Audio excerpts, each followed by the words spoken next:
Hi there, Mark from CEM Engineering and Energy Radio, and this is your Energy News Update.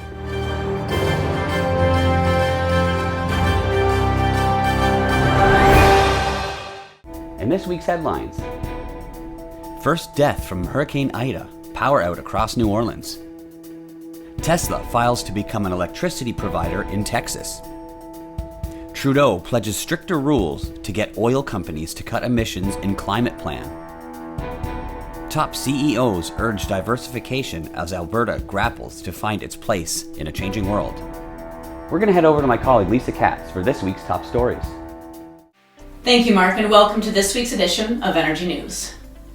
Liberal leader Justin Trudeau vowed to regulate total emissions from Canada's oil and gas producers as he laid out his first major climate change promises of the campaign on Sunday, August 29th, a plan that was welcomed by several environmental and climate organizations.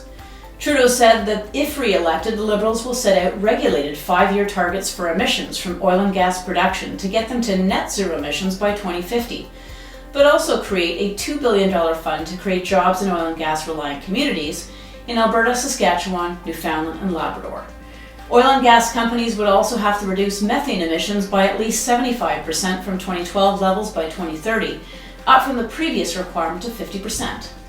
The Liberals are also introducing an interim electric vehicle mandate, which will require half the cars sold in Canada to be zero emissions by 2030, ahead of the final mandated target of 100% by 2035. In other news, Ontario faces an electricity supply shortage and reliability risks in the next 4 to 8 years and will not meet net zero objectives without building new low-emission nuclear generating starting as soon as possible, according to a report released mid-August by the Powerworks Union. The capacity needed to fill the expected supply gap will be equivalent to doubling the province's planned nuclear fleet in 8 years. The 6 operating CANDU reactors at Ontario Power Generation's Pickering plant have been kept in operation to provide baseload electricity during the refurbishment of units at the Darlington and Bruce plants. Currently, the company plans to shut down Pickering Units 1 and 4 in 24 and Units 5 and 8 in 25. Brought to you by Energy News, my name is Lisa Katz. Have a wonderful week, and for all of our Canadian listeners, wishing you a great Labor Day holiday with friends and family. Thanks, Lisa. For more information on these stories, check out our LinkedIn profile. All the articles will be posted there.